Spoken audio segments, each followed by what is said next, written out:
Tonight at 11, famous faces that fess up to lighting up. Could celebrities help the fight to legalize pot? Their political push and reefer revelations. Tonight at 11. Tonight at 11, a California green rush. The people who are in this today will be the millionaires of 2016. How the queen of cannabis is taking over the pot-com boom at 11.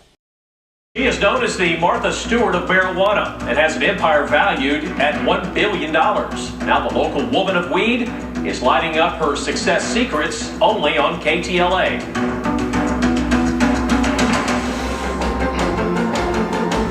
Pot shops, grow houses, cannabis college, all week long in our Money Smart, the business behind marijuana series. KTLA has taken you inside the world of cannabis. Well, now the budding business growing out of Beverly Hills, our Glenn Walker, takes us to meet the queen of cannabis. She's known as the Martha Stewart of Marijuana and has an empire valued at $1 billion. Now the local woman of weed is lighting up her success secrets only on KTLA.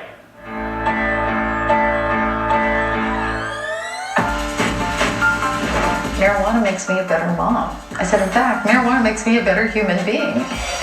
But I vaporize it, and I cook with it, and I eat it raw, and I juice it. She's a member of a high-class society who holds a number of marijuana monikers.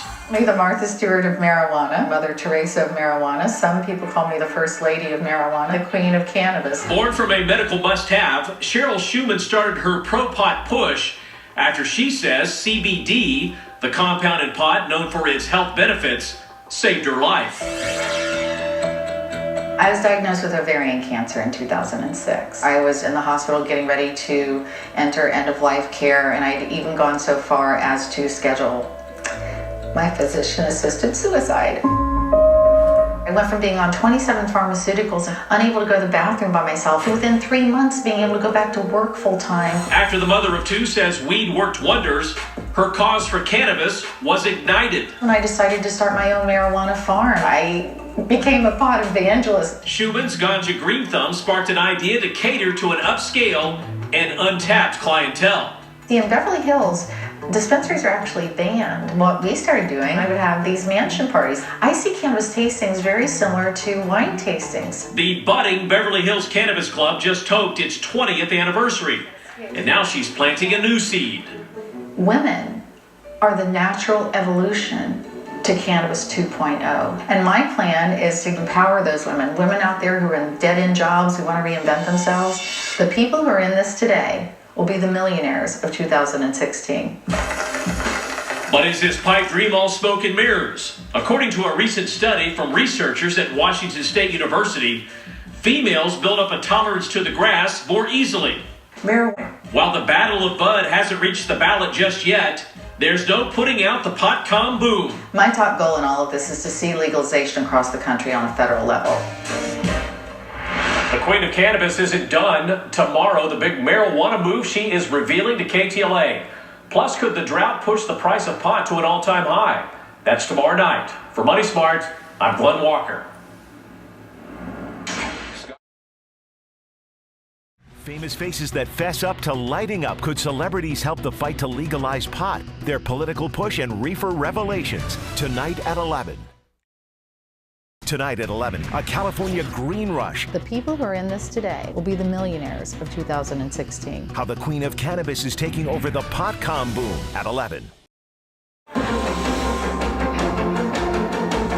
With outspoken political and celebrity support, it seems that marijuana is not as taboo as it used to be. In our final Money Smart but business behind marijuana series, Glenn Walker finds out why the great pot debate is being reshaped as it could once again make its way onto the ballot.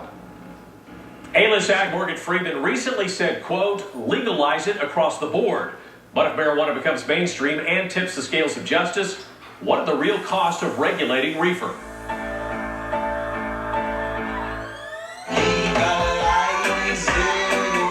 The president admits to his puffing past. Besties Cameron Diaz and Drew Barrymore have both confessed to their cannabis consumption.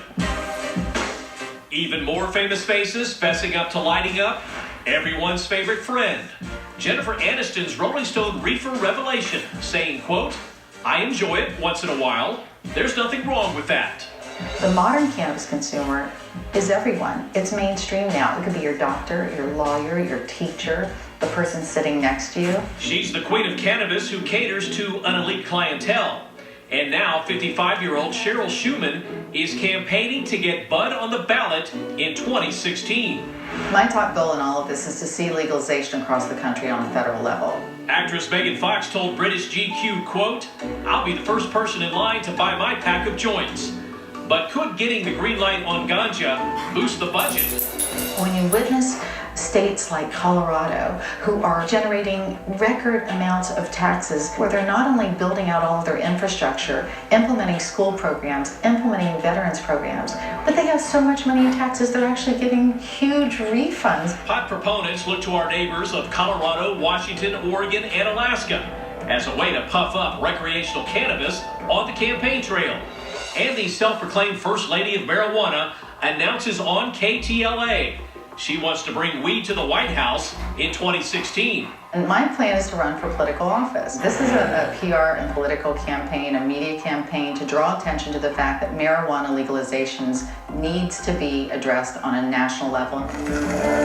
See, cannabis, like heroin, ecstasy, and LSD, is considered a Schedule I drug, making it a political whammy for legislation and decriminalization. We have to implement some kind of a fair and balanced system so that our young people aren't getting locked up and losing their opportunities to have a life. Those in support of another type of Green Party point out taxpayers spend more than $1 billion annually taking care of pot prisoners, according to the U.S. Department of Justice. Another factor blocking the bloom, and it has nothing to do with politics. The drought is impacting not only family farms, but the cannabis industry. And they're estimating in some places that we're going to lose about 70% of our yields. So whether it's Mother Nature or human nature, the cannabis conversation is the talk of the ticket. With an election year coming up, the dope debate will surely stay on fire. As for Cheryl Shuman's next big venture, opening 420-friendly vacation resorts. Stay tuned as KTLA continues to cover the extraordinary cannabis controversy. For Money Smart, I'm Glenn Walker. Weekend is here.